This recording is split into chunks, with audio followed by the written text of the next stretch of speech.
Hello, my dear friends. Welcome back to all of you in my YouTube channel. I am Vivek Mishra and welcome to all of you in the Diamond classes. और कैसे हैं आप सभी? चलिए शुरू करते हैं अपनी क्लास। जैसा कि आपने पिछली वीडियो में देखा था, फर्स्ट वीडियो में मैंने डिस्कस किया था प्रकाश के परावर्तन की जो दो तीन हेडिंग थी, जिसमें हमने जाना था प्रकाश क्या है, ठीक है ना। और उसके बाद मैंने उसमें हम लोग इस पर डिस्कस किया था कि पारदर्शक क्या होता है, अपारदर्शक क्या होता है, पारभाषक क्या होता है, ठीक है ना। माध्यम के बारे में डिस्कस किया था। अब हम थोड़ा सा आगे चलते हैं और हमारी हेडिंग आती है प्रकाश की किरण, ठीक है ना। चलिए हम डिस्कस करते हैं। हमारा टॉपिक है, हम पढ़ रहे हैं प्रकाश का परावर्तन। इसमें हेडिंग है आपकी प्रकाश की किरण। प्रकाश की किरण को बोला जाता है रे ऑफ लाइट, ठीक है ना। जैसे मैंने आपको ये बताया था कि आप कोई भी चीज पढ़ने जा रहे हो, सबसे पहले क्या करना, उस वर्ड की इंग्लिश भी जानते रहना, ये आपको आगे काम देगा, ठीक है ना। प्रकाश की किरण को कहते हैं रे ऑफ लाइट। चलिए अब देखते हैं प्रकाश की किरण होता क्या है। प्रकाश जो होता है जिस पथ पर गति करता है, जैसे प्रकाश, पहली बात तो माध्यम कैसा होना चाहिए, समांग माध्यम में होना चाहिए। प्रकाश किसी समांग माध्यम में प्रकाश जिस रेखीय पथ पर गमन करता है, किस पथ पर गमन करता है, प्रकाश जो होता है जिस रेखीय पथ पर गमन करता है उसे हम क्या कहते हैं, प्रकाश की किरण कहते हैं। या ऐसे कह सकते हैं, प्रकाश की किरण एक बिंदु से लेकर दूसरे बिंदु तक जिस पथ का अनुसरण करती है, जिस रेखीय पथ का अनुसरण करती है, उसे हम प्रकाश की किरण कहते हैं। तो ये जानना हमें है कि प्रकाश की किरण किसे कहते हैं। तो क्या बोलेंगे, प्रकाश जो होता है एक बिंदु से लेकर दूसरे बिंदु तक जिस रेखीय पथ का अनुसरण करता है उसे हम क्या कहते हैं, प्रकाश की किरण कहते हैं। यहाँ पे मैंने डेफिनेशन क्या लिखी है, किसी समांग माध्यम में प्रकाश जिस रेखीय मार्ग पर गमन करता है, किसी समांग माध्यम में प्रकाश जिस रेखीय पथ पर गमन करता है उसे हम क्या कहते हैं, प्रकाश की किरण कहते हैं। तो ये चीज क्लियर है ना कि प्रकाश की किरण किसे कहते हैं। प्रकाश एक बिंदु से दूसरे बिंदु तक पहुंचने पर, या ऐसे कह दो एक स्थान से दूसरे स्थान तक पहुंचने पर प्रकाश जिस पथ का अनुसरण करता है उसे हम क्या कहते हैं, प्रकाश की किरण कहते हैं। क्लियर हो ना। तो आगे चलते हैं। आता है, देखो उसके बाद आती है हेडिंग किरण पुंज। किरण पुंज क्या होता है ये जानते हैं। किरण पुंज का मतलब होता है एक ही दिशा में चलने वाले किरणों के समूह को क्या कहते हैं, एक ही दिशा में चलने वाले, एक ही दिशा में चलने वाले किरणों के समूह को क्या कहते हैं, किरण पुंज कहते हैं। तो किरण पुंज जाने, किरण पुंज किसे कहते हैं, एक ही दिशा में चलने वाले किरणों के समूह को क्या कहा जाता है, किरण पुंज कहा जाता है। सबसे पहले मैंने आपको ये कहा कि प्रकाश की किरण किसे कहते हैं, किसी समांग माध्यम में प्रकाश जिस रेखीय पथ पर गमन करता है उसे हम प्रकाश की किरण कहते हैं। अब बात आती है एक ही दिशा में चलने वाले किरणों के समूह को क्या बोला जाता है, किरण पुंज कहा जाता है। क्लियर है ना। किरण पुंज किसे कहते हैं, एक ही दिशा में चलने वाले किरणों के समूह को, समूह होना चाहिए किरणों का और उनकी दिशा क्या होनी चाहिए, समान होनी चाहिए। तो क्या बोलेंगे, एक ही दिशा में चलने वाले किरणों के समूह को किरण पुंज कहते हैं। अब किरण पुंज भैया तीन तरह का होता है, ठीक है। ये पहला होता है अभिसारी किरण पुंज।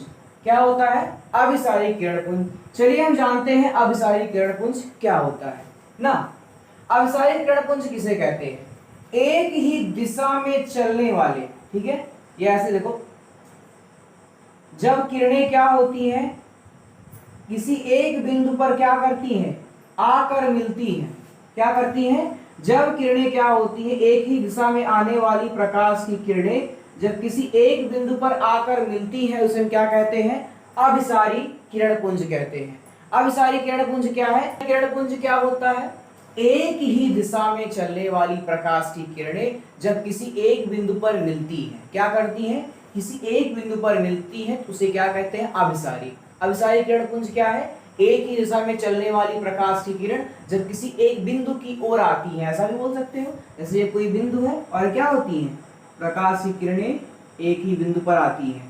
किरणों का समूह क्या होता है, एक ही बिंदु पर आता है तो उसे क्या बोला जाता है? अभिसारी किरण पुंज। और अपसारी क्या होता है? अपसारी का मतलब ये होता है जब प्रकाश की किरणें किसी एक बिंदु से फैलती हुई प्रतीत होती है। क्या होती है? किसी एक बिंदु से फैलती हुई प्रतीत होती है, उसे हम क्या कहते हैं? उसे हम बोलेंगे अपसारी। तो अपसारी क्या है? अपसारी किसे कहते हैं? एक ही दिशा में चलने वाली प्रकाश की किरणें जब किसी एक बिंदु पर आकर मिलती हैं, उसे अपसारी किरण पुंज कहते हैं। बात आती है अब अपसारी किरण पुंज क्या है? अब अपसारी का मतलब क्या होता है? जब प्रकाश की किरणें किसी एक बिंदु से क्या होती हैं? फैलती हुई प्रतीत होती है, उसे हम बोलते हैं अपसारी किरण पुंज। अब बात आती है हमारा समांतर किरण पुंज क्या है? समांतर का मतलब ये होता है प्रकाश की किरणें जब एक दूसरे से परस्पर समान दूरी पर होती हैं। क्या होती हैं? जब प्रकाश की किरणें, या ऐसा बोलेंगे जब प्रकाश की किरणों का समूह क्या होता है? एक दूसरे से समान दूरी पर होता है। या दो किरणें हैं जैसे, वो क्या है? परस्पर समांतर है, उसे हम क्या कहते हैं? समांतर किरण पुंज। चलिए एक बार फिर से डिस्कस करते हैं सारी चीजें। प्रकाश की किरण क्या है? किसी समान माध्यम में प्रकाश जिस रेखीय पथ पर गमन करता है उसे हम प्रकाश की किरण कहते हैं। प्रकाश की किरण क्या है? प्रकाश जिस रेखीय पथ का अनुसरण करने का चलने के लिए, उसे हम प्रकाश की किरण कहेंगे। अब बात आती है किरण पुंज क्या है? एक ही दिशा में चलने वाले किरणों के समूह को किरण पुंज कहते हैं।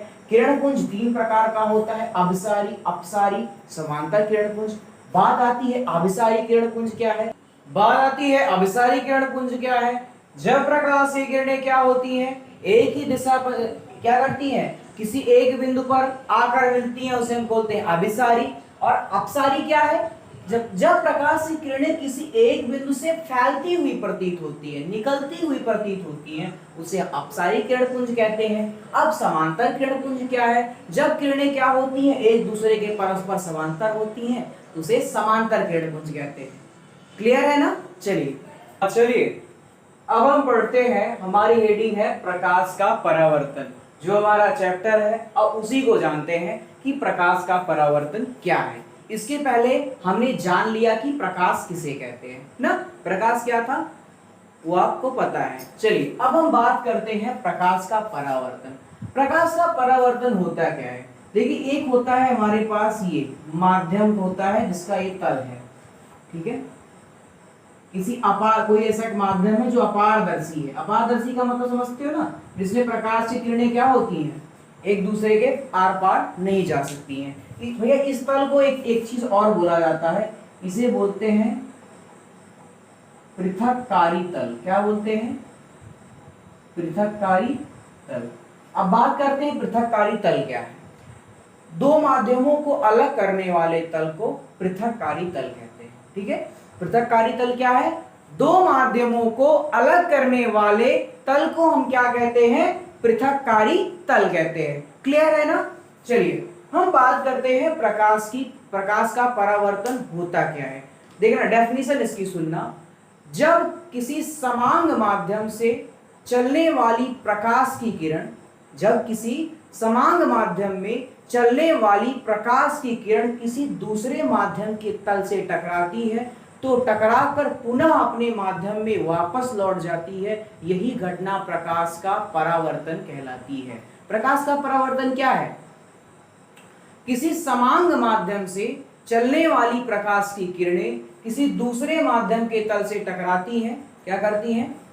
देखो ये कोई प्रकाश की किरण है, एक माध्यम से चली, वो दूसरे माध्यम के तल से जैसे टकराती है, टकरा कर क्या होती है? पुनः ही क्या करती है? पुनः ही अपने ही माध्यम में वापस लौट जाती है। कैसे बोलेंगे प्रकाश का परावर्तन क्या होता है?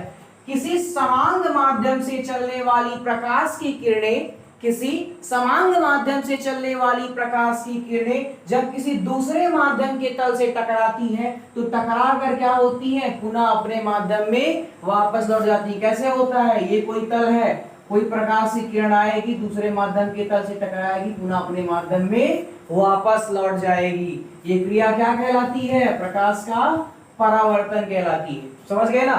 प्रकाश की किरण आई और टकराकर पुनः अपने माध्यम में वापस लौट गई, इसे हम कहते हैं प्रकाश का परावर्तन। ये आने वाली किरण, ये कौन सी किरण है? आने वाली।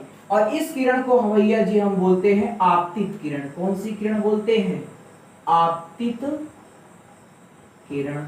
चलिए, ये आने वाली जो किरण, प्रकाश की किरण होती है, उसे हम बोलते हैं आपतित किरण। तथा परावर्तन के पश्चात जो किरण अपने मार्ग पर, मतलब अपने माध्यम में वापस लौट जाती है, उस किरण को बोलते हैं परावर्तित किरण। क्या बोलते हैं? परावर्तित किरण। चलिए, दो चीज पहले क्लियर करिए। प्रकाश का परावर्तन क्या है, क्लियर हुआ ना? जब प्रकाश की किरण किसी एक माध्यम से चल करके दूसरे माध्यम के तल से टकराती है, टकराकर पुनः ही अपने माध्यम में क्या होती है, वापस लौट जाती है, जिसे हम कहते हैं प्रकाश का परावर्तन। आने वाली किरण को कहते हैं आपतित किरण, तथा जो किरण परावर्तित हो जाती है उसे कहते हैं परावर्तित किरण। ठीक है, चलिए, जिस बिंदु पर किरण आपतित होती है उस बिंदु को बोलते हैं आपतन बिंदु। क्या बोलते हैं? उस बिंदु को क्या बोलते हैं? आपतन बिंदु। क्या बोला था भैया? आपतन बिंदु। मैंने क्या बताया? प्रकाश का परावर्तन क्या है? जब प्रकाश की किरण चली और किसी दूसरे माध्यम के तल से टकराई, अपने मार्ग पर वापस लौट गई, प्रकाश का परावर्तन कहलाता है। आने वाली किरण को आपतित किरण, तथा जो परावर्तित होती है उसे क्या बोलते हैं? परावर्तित किरण। तथा जिस बिंदु पर किरण आपतित होती है उसे कहते हैं आपतन बिंदु। ठीक है, और इसी बिंदु पर एक लंब खींचा जाता है। क्या खींचा जाता है? लंब। क्या खींचते हैं? एक लंब खींचा जाता है, जिसे हम कहते हैं अभिलंब। क्या कहते हैं? अभिलंब। इसी आपतन बिंदु पर एक क्या किया जाता है? लंब खींचा जाता है, जिसे कहा जाता है अभिलंब। क्या कहते हैं? इसे क्या बोलेंगे? अभिलंब। चलिए, ये भी क्लियर करो। ये क्या है? अभिलंब। इसे क्या बोलते हैं? आपतन बिंदु। ये क्या है? आपतित किरण। ये क्या है? परावर्तित किरण। क्लियर है ना?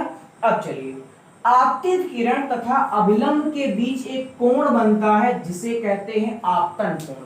क्या कहते हैं? आपतन कोण। इस कोण को क्या बोला जाता है? इस कोण को बोलते हैं आपतन कोण। ठीक है, आपतन कोण। इसे आई से प्रदर्शित करते हैं। और ये है हमारा भैया परावर्तन कोण। कौन सा कोण है भैया? परावर्तन कोण। एक बार फिर से बता रहा हूं, सारी बात ध्यान से सुनना। परावर्तन कोण, देखो, ये जो किरण आई इसे बोलेंगे आपतित किरण, जो किरण परावर्तित हो गई इसे बोलेंगे परावर्तित किरण। आपतित किरण तथा अभिलंब के बीच जो कोण बनता है उसे कहते हैं आपतन कोण। अभिलंब तथा परावर्तित किरण के मध्य जो कोण बनता है उसे बोलते हैं परावर्तन कोण। आपतित किरण जिस बिंदु पर आकर गिरती है उसे बोलते हैं आपतन बिंदु, तथा इस बिंदु पर जो लंब खींचा जाता है उसे बोलते हैं अभिलंब। एक बार फिर से बता रहा हूं, प्रकाश का परावर्तन होता क्या है? जब प्रकाश की किरण किसी समांग माध्यम से चल करके, जब प्रकाश की किरण किसी समांग माध्यम से चलकर किसी दूसरे माध्यम के तल से टकराती है, तो वह टकराकर क्या होती है? पुनः अपने माध्यम में वापस लौट जाती है। यह क्रिया प्रकाश का परावर्तन, रिफ्लेक्शन ऑफ लाइट कहलाती है। इतनी चीज क्लियर है ना? अब चलिए देखिए, आने वाली किरण को बोलते हैं आपतित किरण। जो किरण पर लौट जाती है अपने माध्यम में, उस किरण को बोलते हैं परावर्तित किरण। तथा जिस बिंदु पर किरणें गिरती हैं उसे बोलते हैं आपतन बिंदु। इस पर जो लंब डाला जाता है उसे बोलते हैं अभिलंब। अभिलंब और आपतित किरण के मध्य जो कोण बनता है उसे कहते हैं आपतन कोण। और अभिलंब तथा परावर्तित किरण के मध्य जो कोण बनता है उसे कहते हैं परावर्तन कोण। इतनी चीज क्लियर है ना? चलिए, अब ये तो हम जान गए प्रकाश का परावर्तन होता क्या है। अब हम पढ़ेंगे परावर्तन के नियम। क्या पढ़ेंगे? परावर्तन के नियम। परावर्तन के नियम को इंग्लिश में बोलते हैं रूल्स ऑफ रिफ्लेक्शन। क्या बोलते हैं भैया? Rules of reflection. अब हम पढ़ेंगे परावर्तन के नियम। अब देखिए, परावर्तन का पहला नियम क्या होता है? परावर्तन का पहला नियम ये होता है कि आपतित किरण, परावर्तित किरण, आपतित किरण, परावर्तित किरण तथा आपतन बिंदु पर खींचा गया अभिलंब तीनों एक ही तल पर स्थित होते हैं। क्या बोला मैंने? फिर सुन लो फिर से। आपतित किरण, परावर्तित किरण तथा आपतन बिंदु पर खींचा गया अभिलंब। कौन कौन सी? आपतित किरण, आपतित किरण, दूसरा परावर्तित किरण, परावर्तित किरण, तथा आपतन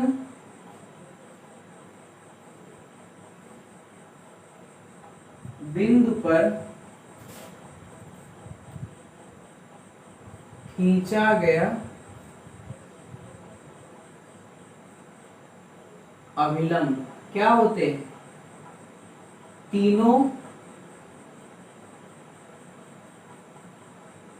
एक ही तल में होते हैं। क्या बोलेंगे?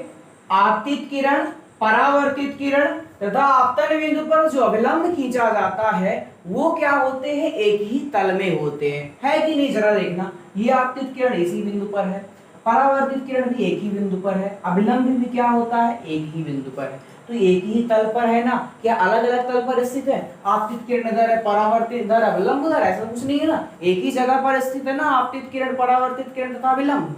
तो पहला नियम समझ गए ना कि आपतित किरण, परावर्तित किरण तथा इस पर जो अभिलंब डाला जाता है वो तीनों क्या होते हैं? एक ही तल में स्थित होते हैं। दूसरा नियम क्या होता है?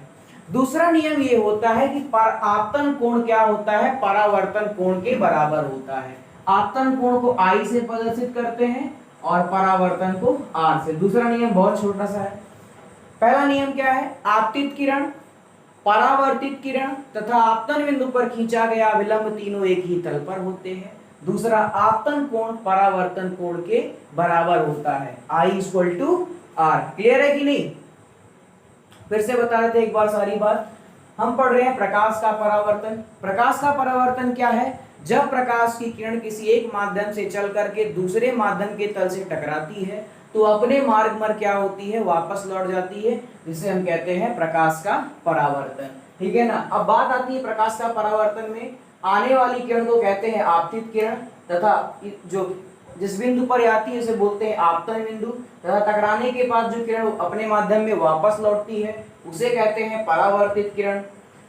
आपतन बिंदु पर जो लंब खींचा जाता है उसे कहते हैं अभिलंब तथा आपतित किरण और अभिलंब के मध्य जो कोण बनता है उसे कहते हैं आपतन कोण। परावर्तित किरण तथा अभिलंब के मध्य जो कोण बनता है उसे कहते हैं परावर्तन कोण। पहला नियम होता है कि आपतित किरण, परावर्तित किरण तथा आपतन बिंदु पर खींचा गया अभिलंब तीनों एक ही तल में स्थित होते हैं। दूसरा नियम होता है कि आपतन कोण परावर्तन कोण के बराबर होता है। ठीक है ना?